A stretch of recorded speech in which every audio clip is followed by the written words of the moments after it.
Ghosts get summer holidays too. They They'll be do. all They ready need to for dry. Halloween. That's Oh, the idea. that's And then we've adorable. got some pretty napkins, and we're gonna cut out the flowers on the napkins and then like decoupage it.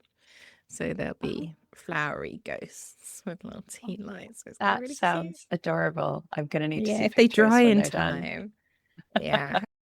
Let us begin the completely Again. previously unheard story of Wu Zetian. Right. Hi, Vicky. How are you doing today? Hi, Cara. I am good. I am fresh-faced. I am ready to re-record this story Let's and, go. try my best. Well, in essence, recording it for the first time, aren't we? So, That's true, literally, actually. although Technically. we've had a little sneaky preview, but we haven't actually achieved a recording yet. So this is a first, um, Cool. for everybody else, just not for us. So I will begin it if you are hmm ready. Yeah, let's go. It's an uncommon commoner that can rise from relative obscurity to the pinnacle of power, and an even rarer woman who can do it in a society that would prefer that she stayed obedient and invisible. Today, we're talking about Wu Zetian, the only female emperor in China's history. Ruthless and brilliant, she was a ruler whose story is both about ambition and about the version of your story that people choose to tell after you're gone. So, sources for today are Asian Studies Online, an article in the newspaper India Today, the BBC History Extra website, worldhistory.org, a YouTube channel called World History Documentaries, and a book called The Golden Road by William Dalrymple. That's where I first heard of her because he talked Yeah. about her at his talk. Oh, So nice. we will, yeah, You do he fangirl really, him. I love him so much. Yeah, I It's know. slightly creepy how much, and Anita Anand, just fabulous, Amazing. fabulous. They are my idols in this sphere. But on to Our Lady. So we'll set the scene. We are in the hmm Tang Dynasty, which is, in many senses, it's a golden age for China. It's the 7th century CE. China is a global force in trade, in arts. The capital, Chang'an, sees merchants and diplomats from all over the world coming to bring goods and to bring their own cultures and ideas to China. And maybe as a result of this, the Tang court is more cosmopolitan than many other cultures of the day. So women, for example, are able to participate in local government, in lower roles. They are able to ride horses in public, which doesn't sound like a big deal, but Oh my isn't God. a given, right? There's a sculpture that I've got a picture of there where there's a woman playing polo. They are engaged in sports. They are the lionesses of their day. It's Nice. it's a patriarchy, but it's not a Hmm. patriarchy that utterly subjugates women. I guess compared to other patriarchies that we've spoken about, this sounds slightly Yeah. more relaxed. Yeah. And it's of its day. There are cultures on Earth today that aren't so open Yeah, that's to fair. equality. So, considering we're in the 7th century, that is something. However, that openness has its limits. So, in the Chinese political system, there is a really clear dividing line. There is somebody called the Huang Hu, and that is the empress consort. That is the wife of the emperor. There is then the Huang Di, that is the emperor, the ruler, and that is a man. There is no concept of empress. It is just an The emperor. man The and emperor his is a wife. man. So, yep, the role of emperor is the male role. Mhm. End of it. That's it. Yeah. So, when Wu Zetian wanted to rule, she didn't just want to be the wife of the emperor or the mother of the emperor. She wanted to be the Huang Di. She wanted to be the man. I'm the That's very man. exciting. I'm not bossy. I'm the boss, right? So, Yes. her obstacle at the time was that although the Tang court had some foreign influence, the prevailing religion, the state philosophy, if you like, not really religion, I guess, is Confucianism. And in Confucianism, there are very clear and defined gender roles. So there's a quote Okay. here to give you a kind of sense of the structure she'd be up against. Quote, women are to be led and to follow others. A woman ruler would be as unnatural as having a hen crow like a rooster at daybreak. Oh, F It's, off. I know, Honestly. right? There is a thing, Un- that hen and rooster imagery, I'm sure is in the Christian Bible as well. And I will never forget, Hmm. I was out mowing my lawn one day, like in real life, actual mowing my actual lawn. And this actual woman, as I was mowing my lawn, I was whistling, harming nobody. This lady came over and she went, something like, a whistling woman or a crowing hen is fit for neither God nor man. And I was like, Oh, God. excuse me? It's not your business. It's got nothing Excuse to do me? with Just you. walk your ass away, you little weirdo. Oh, But that so thought unsolicited. that nature tells us, nature does a lot of things. Birds eat their babies. We don't need to be taking every cue. Anyway, so yes, unsolicited. Confucius unfortunately had quite a lot of sway, so that's what we're dealing with. Fine. However, Buddhism had traveled across from India and was Okay. starting to make some incursions, particularly because the emperor of the day when Wu was born had some Buddhist monks and scholars join his court as advisors. They were helping him with some medical issues. They were helping him because he liked them with some ideas. And he took a real interest and a real shine to Buddhism and started to practice it within his court. So there's a little bit of openness here. But Mm. I'm getting ahead of myself. We'll circle back. We'll talk a bit about Wu Zetian. Okay. She herself was born in 624 CE, and she was born into a relatively prosperous family. Her childhood was a little bit unusual in that she was taught to read and write, as well as the more sort of traditionally feminine skills of playing music or, Yeah. being artistic. So that level of education was a little bit unusual and it gave her a leg up. And beyond that, she's said to also have had confidence and beauty and great instincts. I'm reading this book at the minute, A Court of Thorn and Roses, which is like very popular in the fantasy world. And this woman, Wu, reminds me so much of the main character in that. And but I don't think it's based on Chinese histories. I think it's based on British histories. Like that's where the inspiration comes from, and it's like an American author.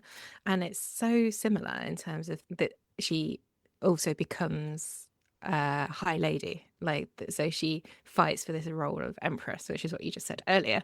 So I think it's very similar, which is very exciting. These stories obviously are just in the air. This is something that has happened through history and to the point where Yeah. it's being brought in as a fable to sort of show how things Yeah. actually were. That's Yeah. so And how interesting. despite circles, despite lands, despite time frames. Yeah, wild. Wild, wild, wild. So that's what we're talking about. And I think you've said before the protagonist in your book is quite young. She Mm. also has that in common because Oh God. Wu Grim. leaves her home. It's the time, I Yeah. guess. Wu leaves her home at 14 to join the royal court. And the emperor is Taizong, and he takes her on as one of his consorts, which consort, concubine, it's a word that has certain associations for us, right? In the Tang society, in the Tang Dynasty, it wasn't a role that was only about procreation or sex. It was a role that had status. It also was about those things, but in addition to those services, the women Mm. who were courtesans, concubines, were also expected to participate in court life. They would be anything from, cleaning or maintaining the flowers to playing musical instruments to writing poetry, engaging in gentle diplomacy, by which I am imagining them to be along the lines of a sort of geisha who is pleasing to look at and hospitable. What a fascinating role that is, like in hindsight, Yeah. that you're not just a lady in waiting, you're a lady in waiting pro, like plus. Yeah, and you have more to offer. And I suppose in a really gross patriarchal way, it's also a big flex for the emperor to go look at all these beautiful ladies who are falling over themselves to bear my children and to help around, how lucky I am to have all these women. And I hear you. unlike cultures where that is maybe kept behind a wall, like you can't look at my women. This is like, hey, check it out. Look at this. Yeah. Yeah. So in this case, and in many cases, the role of courtesan was an honor to Mm, achieve that role. I And can see in that. in for Wu, it was because her dad was a super loyal servant of the emperor, and he was a duke. He was like, he had status. Okay, So okay. this was a gift to him as much as a reflection of her abilities. But her abilities did play into it, because she, once she was in the court, was able to take an administrative role because she could read and write. And they Of went, course. oh, this is great, And so Here's there all my she paperwork. is, right? Like, but for her, here's complete training in statehood. Like, here's everything that we do to Yeah, run fair. the machine of the state. Like Enheduanna, who kind of through that education was able to just reach out and get a little bit more for herself and start, Mm. carving out a bit of a role. It's one thing having the knowledge and one thing using the knowledge, isn't it? Yeah. Because it sounds like there's lots of women in this like light diplomacy role, but actually it feels like Wu was the one to apply that knowledge. Yeah. And I think Ooh. nobody ever dreamed that any woman ever would or could. But Yeah. this is where it gets a little sticky, because there's a whole raft of stuff we're about to talk about how she transferred the getting of the knowledge into the using of the knowledge. And so very sadly for her, the emperor, Taizong, died.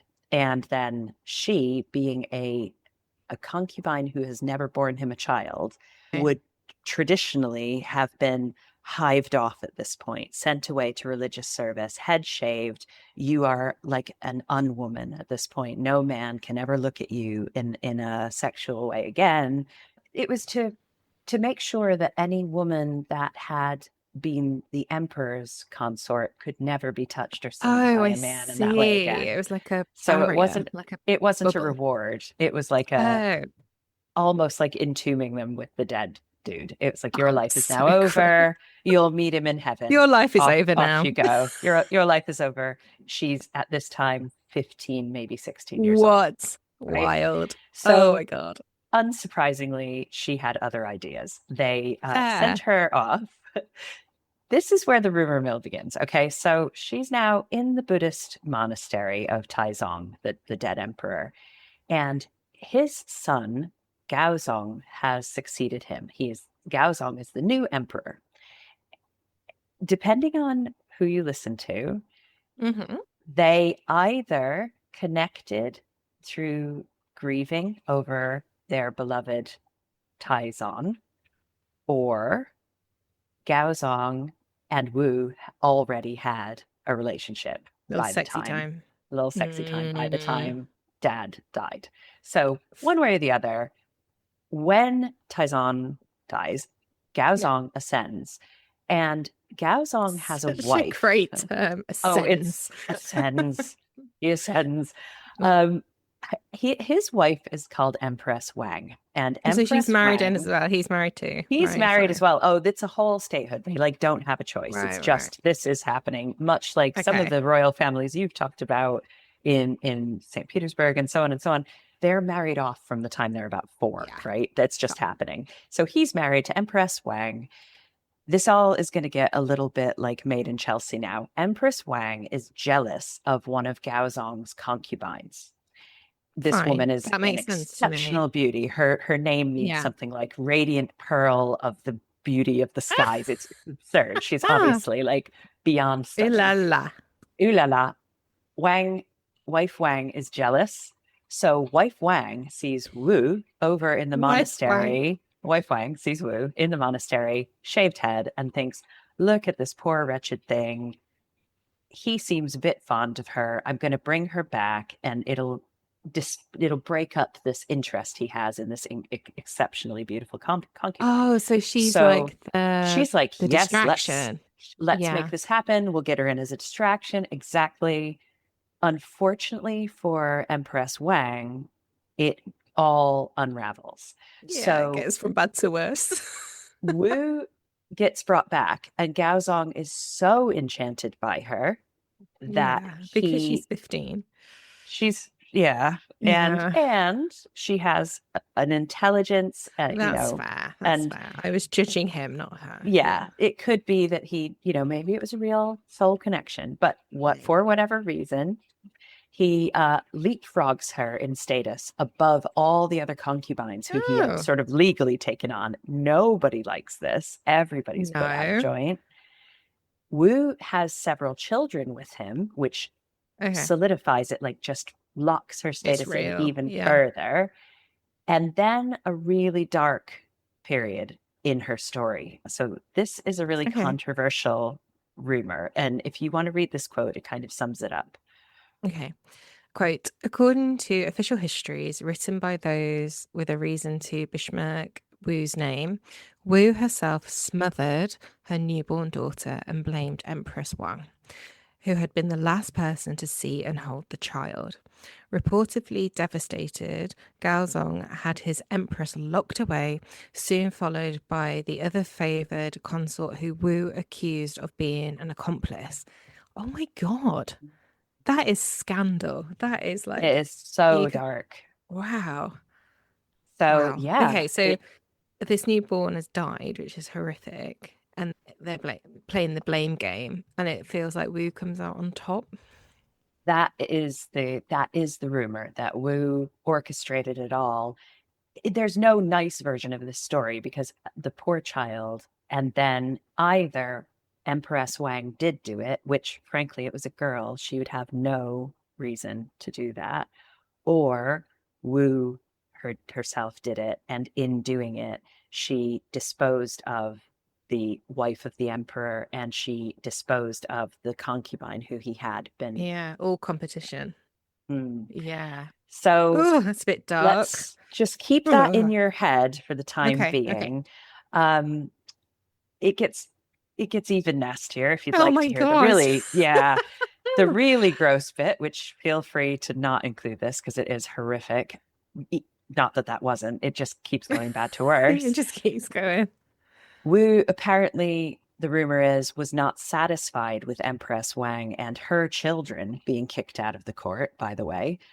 She wanted it to go even further. So, as well as having them banished, she asked that they be killed by having What? their limbs removed and then being thrown into a vat of wine to drown. So, I'm sorry. utterly That's not brutal. true. It can't My God. A keep vat it in of your head. wine? Put it like on a pinboard in your head because we will talk about these rumors at the end. And Okay, okay, yeah, fine, fine, like that fine. is just so But outlandish and also, these are brutal. her lover's children, right? This Right? is like, Why would they're he his permit children. this? Why would he Yeah. permit? They did nothing, even if their mother was a Yes. murderer. They are blameless children. So they are Oh, for also, heaven's sake. however, threats to Wu's own children taking the throne. Yeah, I can kind of Mm. see that, but Yeah. So it is expedient for her that they happen to be banished, and very, even more expedient if they're dead. yeah, 1 to 100. Yeah. Yeah. So, all right, whatever the truth, which we cannot know, Wu is now made wife of Emperor Gaozong. And Yeah. Gaozong really quickly becomes extremely dependent on her, especially after he suffered a stroke. So there's a Oh. quote here from my boy, William Dalrymple. Uh-oh. Ah, If you I'll go try for and do it, him justice. please do. Quote, whenever the emperor attended to business, Empress Wu then hung a curtain and listened behind it. There was nothing about government, great or small, which she did not hear. The whole power of the empire passed into her hands, reward and punishment, life and death. She decided. Whoa, this is a rise, my friend. Yeah, she knows what's going on. And Mm.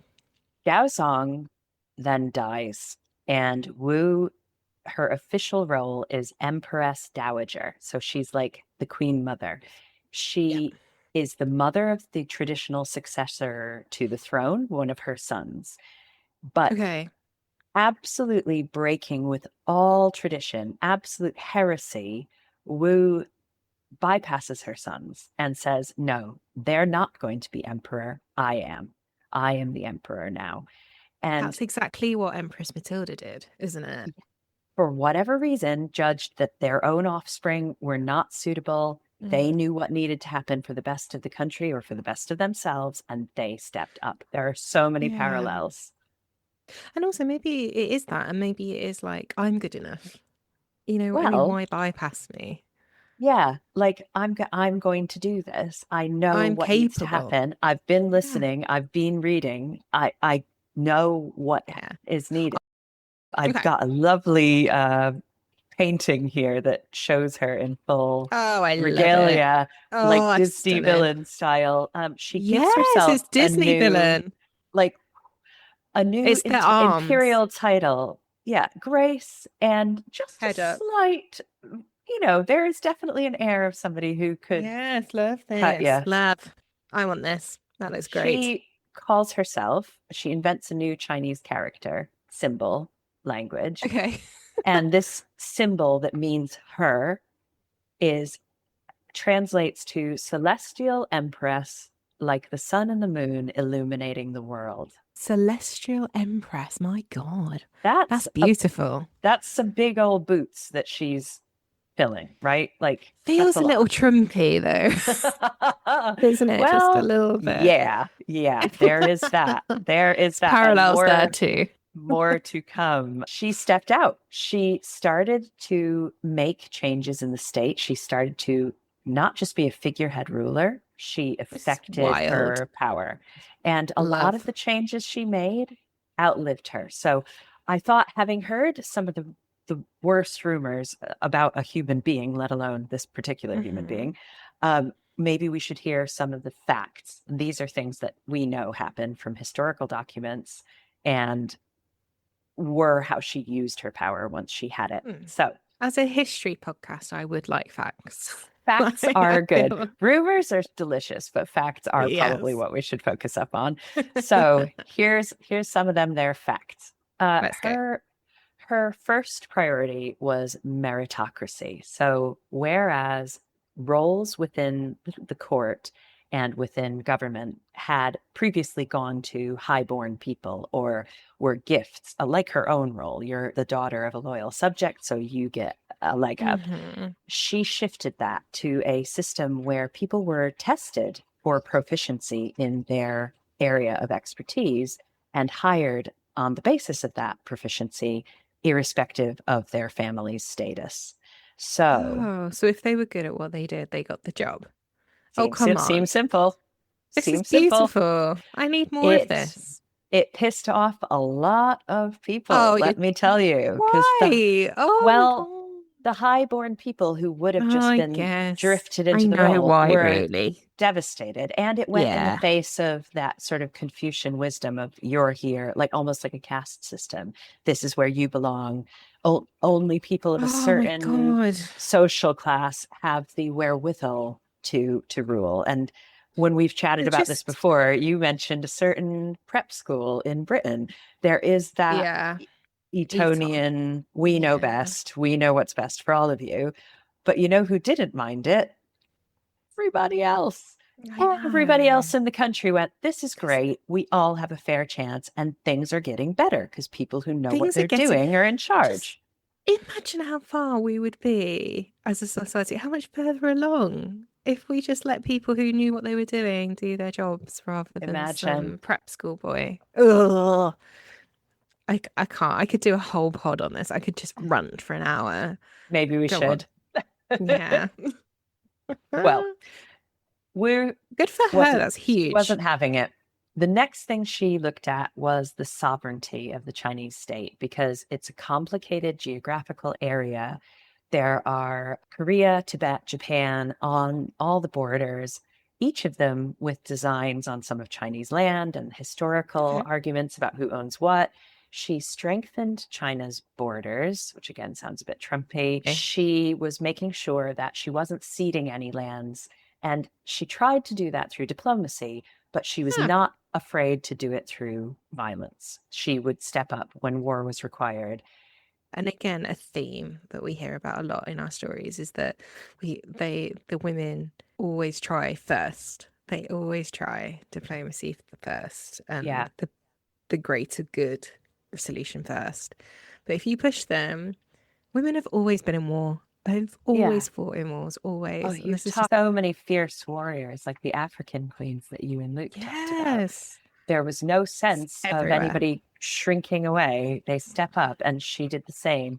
And because she did that, she was able to reopen some of the Silk Road trade routes that had been closed during Taizong and Gaozong's rules, Nice. because they had been attacked by bandits. They were these lawless, disease-ridden, dangerous Ah, trails that she made viable. And so economically, things boost. And that takes us nicely to her I next love it. accomplishment, economic reform. And this is probably the one that really resonated with everyday citizens the most. So there's Okay. a quote here about how she shook it up. Wu ordered the compilation of farming textbooks, the construction of irrigation systems, reduction of taxes, and other agrarian reform measures. In 695, Wu offered the entire empire a tax-free year. Her economic policies apparently improved the life of peasants, moving them towards prosperity and peace. A tax-free year. Yeah. Yes, A please. joy. Yes, Yes, please. please. She was able to make savings, and she was able Oh. to revitalize trade and stimulate the economy to the extent, or she couldn't afford it and thought, we're just going to weather that, and the government itself will pay the taxes because this is going to make people love me. Either way, Oh my she's a God. shrewd operator. Yes, this is These are insane. examples. They are. I mean, Yeah. yeah. So, on top of that, she promoted Buddhism beyond Okay. Confucianism as the state religion. Now, Confucianism, as we've said, saw women as inherently inferior. Mm, Buddhism, however, had no such rules. There was no okay. concept of that.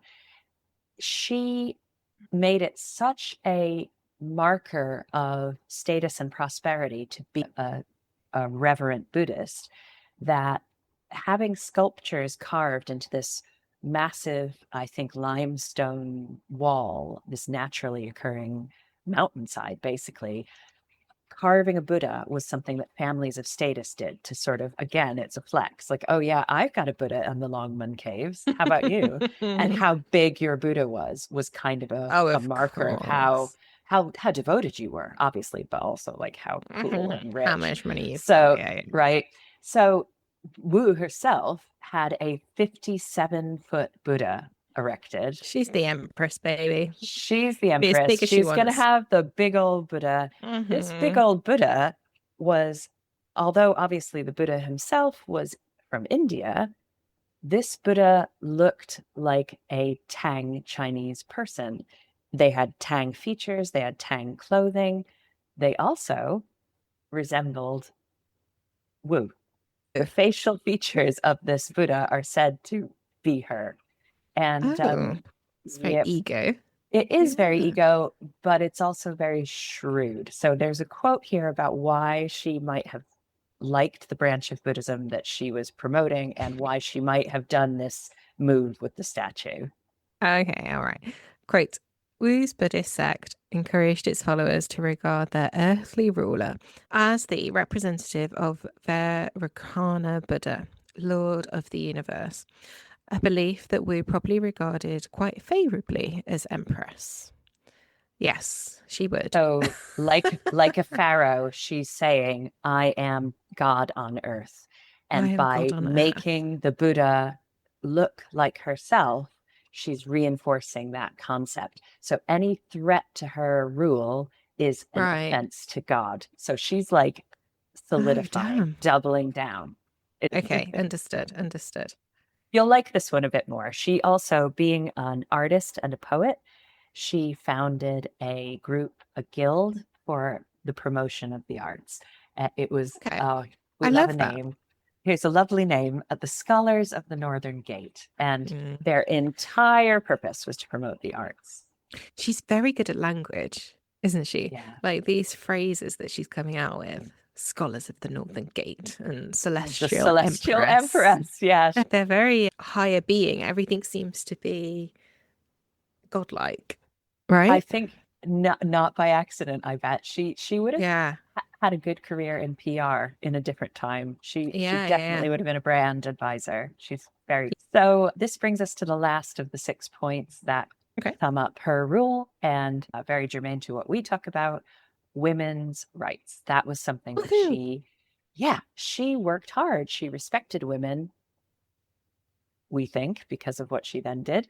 We see her elevating women's status right across the board. So Nice. this quote sort of sums up the steps she took to make that happen. Sweet. Wu began a series of campaigns to uplift the position of women.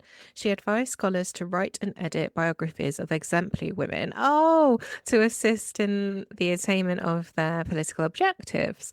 Wu asserted that the ideal ruler was one who ruled as a mother does over her children. Oh, I love that. Right. That's the pod. That's a very dramatic way of what this pod is. The biographies of exemplary women to assist their attainment. Yes. It's what you were seeking to do, and it's what you talked about with Mary Anning, with so many of the others. Women's stories are so often not documented, not forgotten, or not remembered because it's assumed that who cares what you did? Who And cares? she's stepped up, like you stepped up, and went, no, well, I care, and other people care, and we should all care. We're going to be recording this. Thank you So, so much for comparing me to a celestial empress. That's quite the well, think it's about all quite the things she the said to have done flex. before you say thank you. But that's such the point, though, isn't it? And this is where I'm It's heading so with this important. because you have all those accomplishments that are documented elements of a culture's history. This happened. But then you also have her detractors and the more salacious interest in history going, ooh, she was a villain. She was guilty of sexual excess. Even when she was on the throne, Yeah. they said, oh, she forced foreign envoys into her bed before she would do any business dealings with Oh, them. fudge She took off. these young lovers in old age and it was, age inappropriate, blah, blah, blah. She was rapacious, sexually hungry, and so on. It's so like And Catherine the Great. so like Catherine the Great, if we Yeah. can't stop you, we're going to try to drag you down by Yeah. making slut shaming rumors about you. I know. So what if you want And sex when you're older? So right. what? And how many male rulers did these exact things without Yeah, anyone fair. even questioning it, batting an eyelid? It's just normal. It's good to be the king. Well, it's also good to be the celestial empress. So, The other slightly more disturbing thing is the contrast between the way she is said to have rose to power versus how she actually used the power when she got there. So we have to sort of try to square that circle of, is this woman a violent, ruthless murderess? Or is this woman someone who cares for her people and the good of the state and what's best? Or is she both? Is it an ends justify the means situation? It's very, very confusing to think about her that way. The stories don't match. Yeah, Yeah. it does not add up. So, whatever the truth of that is, what we can say is that Wu ruled until she was 81, which is Nice. it's nearly impossible to live to Yeah. 81 at that time, Yeah, fair. let Yeah, yeah. alone to rule, let alone to rule when you have pissed off all these powerful, rich That's so people. true. Yeah, So she must have had like a protection or something. Like, she had something going for her. After she died, however, the emperors and people of status were celebrated after their death with a sculpture called a stele. And okay. typically the stele was kind of your greatest hits. Like, here lies so and so, they did this, they did this, they did this. Oh, nice. Wu's stele was left blank. And What do you mean? it was literally left blank. There's a photo there that it's just a great blank Just a sheet space, of stone. Oh, as though to say, it's two whatever fingers up. she thinks she did nothing. And I think that is some serious shade. Some of the scholars speculated that it was a bit like, oh gosh, I should know the names, but one of the female pharaohs was succeeded by someone who immediately had all of her temples, all of her monuments destroyed because he was Wow. just so butthurt that a woman had done some stuff. So it's a bit like, doesn't matter what you do, ladies. As You soon can as be you can't erased. fight back, you're gone. But the people themselves didn't forget her, and there's a quote here Oh. about that. A stele in Xishan province shows that in time of flood or drought, people pray at a temple in the name of the celestial empress. Wu is still honored today by an annual agricultural festival there, especially on her birthday. Ah, so the working class people, the one where she got the right information to, she was listening to the people who were affected by the tax-free thing, all of that, they remember. Oh, Yeah, okay. This is quite thousands of classism then, years isn't it? later. There's like two classes going on. I Yeah, think yeah. you're so right. I think there is definitely that. And yeah, she did things that they would never have dreamed that they would see in their lifetime, and they haven't Mm. forgotten. Wow. Yep. So Ah, we're coming to the end of it now. The okay. only other things I think that I wanted to say, that we have to think about whether we accept the version of Wu Zetian, The murder stories. the murder That's so stories, the true. rumors, Uh, or do we see her as a brilliant reformer? the It's baby both. girl, remember, as well. And so she supposedly killed a baby girl and then fixed all these women's rights and, you know, produced economic reform for children, including female children. I don't It believe that's it interesting, doesn't isn't it? add up. It doesn't add Oh, up. But whatever we believe, I have a little cheesy line to end on, like I like to do. And I love it. we have to admit that she was a fascinating figure. She refused to stay behind the curtain. That is She that is my did. cheesy That's ending. so true. It's And you're very so true. right. The Catherine the Great parallels, the Empress Matilda parallels, and Hedwana parallels. There were all of these women who ascended and made good changes and then were, oh yeah, but Wiped. she did this or she did that. And it's like, did she though? Or are you just talking shit because you don't like what she did? What Like, fascinates me as well with these stories is how wiped they are. Like, you're not even going to write down those achievements on that stele. And it's just like Mary Anning last week, where people are actually throwing her way her letters and illustrations. It's such a physical act of erasure. And like with the paintings, like with Julia yeah, Lester, they're well, this physically must have been a overwrite. man. It's such a deliberate, it's not they're forgotten. I think maybe we need to change our phrasing on the pod a little bit, really, Yeah, because it's that's a not good point. forgotten, it's erased, isn't it? They're It's very different. erased. I'm amazed at how deliberate everything is. That is such a good point. And it makes me wonder in this case, like in the case of the paintings, you had scholars go back and very deliberately look for those erasures, look for those thefts. Mm. And I think in this case, we have historical evidence of how China prospered under her, possibly because there were open borders and trade. So people from other cultures were able to say, no, I was there. People were living well. No, I was there. Yeah, Women were I being was there. educated. Like this happened because the Yeah. documentation in her own society probably would have been destroyed by people who would have benefited from saying, oh, a woman leader is terrible. They're just like every accusation is a confession. Isn't it interesting that all of the rumors that they start about these women are about sexual voraciousness and so on, and those are Oh, such it's so classically boring. male Yeah, traits it's of so like, basic. yeah, like come on dudes, like do better, Do do better. do better. Yeah, Mm. don't be mediocre. I love it. Oh my So gosh, what a story. That was quite a roller coaster, Cara.